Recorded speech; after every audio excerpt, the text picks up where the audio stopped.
मौलाना अरशद मदवी, जो भारत के संविधान का तुम उल्लंघन कर रहे हो और सुप्रीम कोर्ट को जो चैलेंज दे रहे हो, जरा औकात में रहकर बात करना चाहिए। अपराधी पैदा करो, जिहादी पैदा करो, और बलात्कारी पैदा करो, थूक जिहाद करो, लव जिहाद करो, लैंड जिहाद करो, हिंदुस्तान के खिलाफ आतंकवाद का समर्थन करो।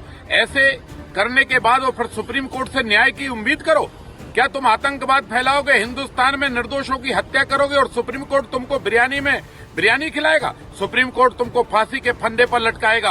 अरशद मदनी, जो तुमने बदतमीजी की है, इस बदतमीजी को जरा होश में रखिए। और इस तरह की लैंड जिहाद, लव जिहाद और जो है इस देश में जो है अमन शांति को भंग करने वाले मौलाना, कान खोलकर सुन लो।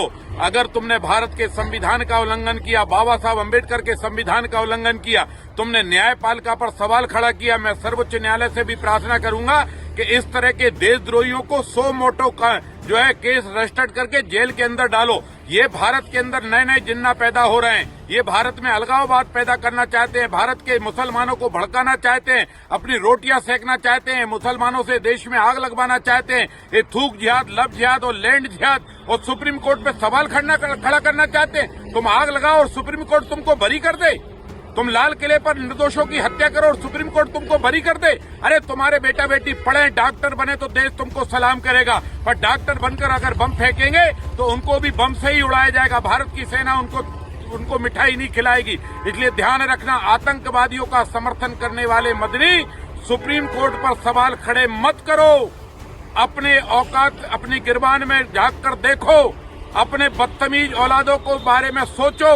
भारत के संविधान को ताक में रखोगे तो तुम जेल में सड़ोगे या फांसी के फंदे पर लटकाए जाओगे। भारत विरोधी गतिविधियां भारत में किसी भी कीमत पर बर्दाश्त नहीं की जाएंगी।